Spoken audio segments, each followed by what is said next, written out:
പുതിയ കാലത്തെ യുക്തിവാദി ചോദ്യങ്ങളൊക്കെ വരും. അത് ക്യാമ്പസിലൊക്കെയാണ് ചോദ്യങ്ങൾ കൂടുക. എന്തേ? പക്ഷെ നമ്മൾ തെറ്റ് ചെയ്യുന്നത് ശരിക്കും അള്ളാഹു തീരുമാനിച്ചോണ്ടല്ലേ?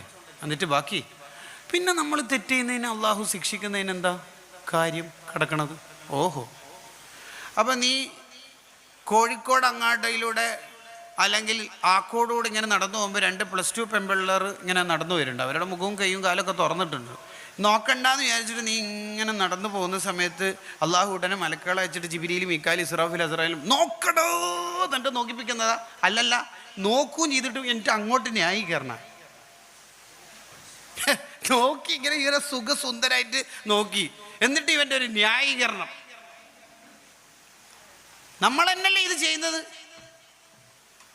ആകയാൽ നമ്മൾ തെറ്റ് നിർത്തണമെന്ന് തീരുമാനിക്കാൻ ലോകത്തൊരു മന്ത്രിസഭ തീരുമാനിച്ചിട്ടോ ക്യാമറ വെച്ചിട്ടൊന്നും കാര്യമില്ല. അവരവരുടെ ജീവിതത്തിൻ്റെ തഖ്വ അവരവർ തീരുമാനിക്കേണ്ടതാണ്. ഇനി നെറ്റ് പ്രോസസിങ് കട്ടാക്കി, നെറ്റ് കട്ടാക്കി, കണക്ഷൻ എല്ലാം കട്ടാക്കി, വൈഫൈയും എല്ലാം, എന്നാലും തെറ്റ് ചെയ്യാലോ. അതുകൊണ്ടല്ലേ നാവിനെ സംരക്ഷിക്കൂ. നാവിനെ സംരക്ഷിക്കാന്ന് പറഞ്ഞാൽ അമേരിക്കയിലുള്ള ഒരാൾ ഇവിടുന്ന് ഗീബത്ത് പറയാലോ അല്ലേ? ഇനി നാവ് കൊണ്ടല്ലെങ്കിലും അയാളുടെ ഹൃദയം കൊണ്ട് അയാൾക്ക് ഗീബത്ത് പറഞ്ഞൂടെ? ചില ആൾക്കാർ ഗീബത്ത് പറയുമ്പം പറയും, ഞാൻ പേര് പറയുന്നില്ല എന്നാലും ഞാൻ പറയാം, പേര് പറഞ്ഞാൽ നിങ്ങൾക്ക് മനസ്സിലാവും, അത് അയാളുടെ ഹൃദയം കൊണ്ടുള്ള ഗീബത്താണെന്ന് ഇബ്നു ഹജർ റഹിമഹുല്ലാഹ് എഴുതി വെക്കുന്നുണ്ട്. അങ്ങനെ ഉണ്ടാവും ചില ആൾക്കാർ. ചില ആൾ ഗീബത്ത് പറയുന്നത് വേറെ വേറെ മോഡലിലാ പറയാം. കുറച്ച് പറഞ്ഞിട്ട് പറയും ഞാൻ അധികം പറയുന്നില്ല, വാർത്ത ചുരുക്കത്തിൽ തന്നെ കേൾക്കല്ലേ. അതേപോലെ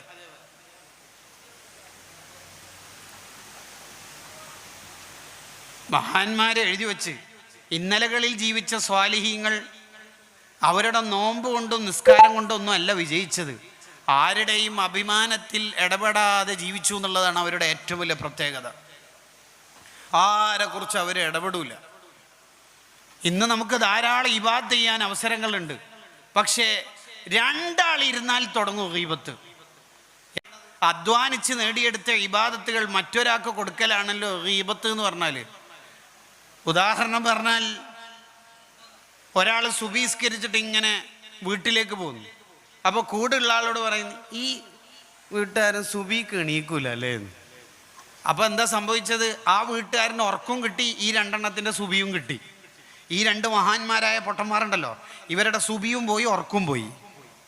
ഇതൊരു പൊട്ടത്തരം. അതുകൊണ്ടാണ് ഇൻ്റലക്ച്വലായിട്ട് അബ്ദുല്ലാഹിബ്നു മുബാറക് റളിയല്ലാഹു അൻഹു പറഞ്ഞത്, അഥവാ നിനക്ക് ഗീബത്ത് പറയാൻ അത്രയും മുട്ടുന്നുണ്ടെങ്കിൽ, എൻ്റെ ശഹവത്ത് എങ്ങനെങ്കിലും ഗീബത്ത് പറയണമെന്നുണ്ടെങ്കിൽ നീ നിൻ്റെ ഉപ്പാനും ഉമ്മാനെയും പറഞ്ഞോളിന്ന്. എന്നാൽ പിന്നെ കൂലി അങ്ങോട്ടേക്കല്ലേ പോകുള്ളൂ, കുടുംബത്തിൻ്റെ പുറത്തേക്ക് സ്വത്ത് പോകില്ലല്ലോ എന്ന്. അതൊരു ഇൻ്റലക്ച്വലായിട്ട് പറയുന്നതാണ്. സ്വാലിഹീങ്ങളുടെ ജീവിതം എടുത്ത് പരിശോധിച്ചാൽ നമ്മൾ അത്ഭുതപ്പെട്ടു. ഒരു മഹാൻ രോഗിയായിട്ട് കിടക്കുമ്പോൾ ഒരാൾ വന്നിട്ട് പറഞ്ഞു, അന്ന് കാണിച്ച ഡോക്ടറല്ല, മറ്റേ ഡോക്ടർ നമുക്ക് കാണിക്കാം. അതാണ് മഹാൻ പറഞ്ഞു, എൻ്റെ ജീവിതത്തിൽ ഞാൻ ഇതുവരെ ഗീബത്ത് കേട്ടിട്ടില്ലായിരുന്നു, ഇതിപ്പം മരണത്തിൻ്റെ തൊട്ട് മുമ്പ് കേൾക്കുകയാണല്ലോ. പക്ഷെ അത് ഗീബത്തോ? നമ്മൾ ഗീബത്ത് പറഞ്ഞോ? അല്ലാതെ ഈ ഡോക്ടറെ കാണിക്കേണ്ട മറ്റേ ഡോക്ടറെ കാണിച്ചോളി എന്നല്ലേ പറഞ്ഞു. അപ്പോൾ ഈ ഡോക്ടർ പോരാന്നല്ല അതിൻ്റെ അർത്ഥം. അതൊരു ഗീബത്തിൻ്റെ ഒരു ഷെയ്ഉമ്മ ഉണ്ട്, അതുകൊണ്ട് ഈ പറയേണ്ടിയില്ലായിരുന്നു എന്ന്. നല്ലവണ്ണം ആലോചിക്കേണ്ടത്, ആഖിറത്തിൽ പാപ്പറായി തീരും. അള്ളാഹുവിനോടുള്ള തെറ്റ് ഒരുവിധമൊക്കെ അള്ളാഹു പുറത്തു തരും. മനുഷ്യരോടുള്ള തെറ്റുണ്ടല്ലോ, അതിലൊരു അഡ്ജസ്റ്റ്മെൻറ്റും ഇല്ല. തുഹഫത്തുൽ മുഹ്താജിൻ്റെ 8 ചുരുങ്ങിയ വാക്കിൽ മഹാൻ വിശദീകരിക്കുന്നത്. ആഖിറത്തിൽ കുടുങ്ങിപ്പോവും.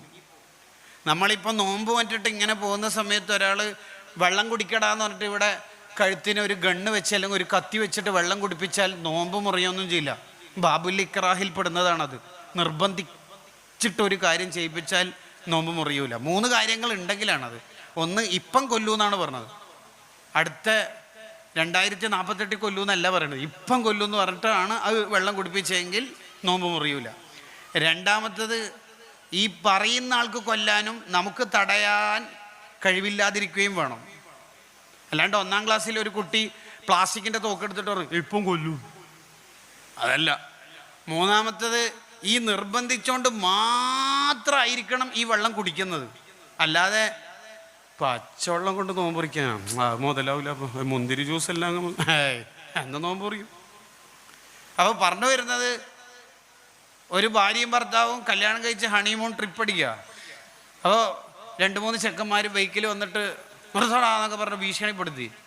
ഇത് നമ്മൾ ചെക്കൻ കണ്ടുവച്ച പെണ്ണാണ്, നീ എങ്ങനെ കല്യാണം കഴിച്ചത്, തൊലാക്കല്ലണം എന്ന് പറഞ്ഞാൽ പിടിച്ച് ചെല്ലിപ്പിച്ചാൽ തൊലാക്കാവില്ല. ഇങ്ങനെ എന്ത് ഏൽപ്പിച്ചാലും ആവില്ല എന്നാണ് പറയാൻ പോകുന്നത്. പക്ഷേ ഒരാണിനും പെണ്ണിനും റൂമിൽ നിർത്തിയിട്ട് നിങ്ങൾ വ്യഭിചരിക്കണം ഇല്ലെങ്കിൽ കൊല്ലുമെന്ന് പറഞ്ഞാൽ വ്യഭിചരിക്കാൻ പാടില്ല. അത്രയും വൃത്തികെട്ട് തെറ്റാണത്. എന്നാൽ ഒരാളെ ഗീബത്ത് പറയൽ അൽ ഗീബത്തു അശദ്ദു മിന സിന എന്നുള്ളതാണ്. നാറിയ കേസായ വ്യഭിചാരത്തിനേക്കാൾ വലുതാണ്. നമ്മൾ പറയാൻ നിൽക്കരുത്, കേട്ടുകൊടുക്കരുത്. ഇബ്രാഹിമിന് അദ്ഹം റളിയല്ലാഹു അൻഹു ക്ഷണിക്കപ്പെട്ട ഒരു സദ്യയിലേക്ക് പോയപ്പോൾ അവിടുന്ന് കുറേ ആൾക്കാർ ഗീബത്ത് പറയുന്നുണ്ട്. മഹാൻ പറഞ്ഞ്, നമ്മളെ നാട്ടിലെല്ലാം 10 പ്ലേറ്റിൽ ഇട്ടതിന് ശേഷമാണ് മാംസം ഇറച്ചിക്കറി ഒഴിക്കല്. ഇത് ഫസ്റ്റ് തന്നെ പച്ചിറച്ചിയാണല്ലോ. ഞാൻ പോക്കഴിഞ്ഞിട്ട് പോയി. പറയരുത്, ആരെയും പറയരുത്. പറയേണ്ട ഗീബത്തെല്ലാം പറഞ്ഞിട്ട് ചില സ്ത്രീകൾ പറയും നീ ആരോട് പറയല്ലേ എന്ന്. അതിൻ്റെ അർത്ഥം ഞാൻ തന്നെ എല്ലാവരോടും പറഞ്ഞോളാന്നാം. മനുഷ്യന്മാർ ഇതിന് നിൽക്കരുത്. വളരെ നാറിയ കേസ് ആഖിറത്തിലെത്തുമ്പോൾ കുടുങ്ങിപ്പോവും.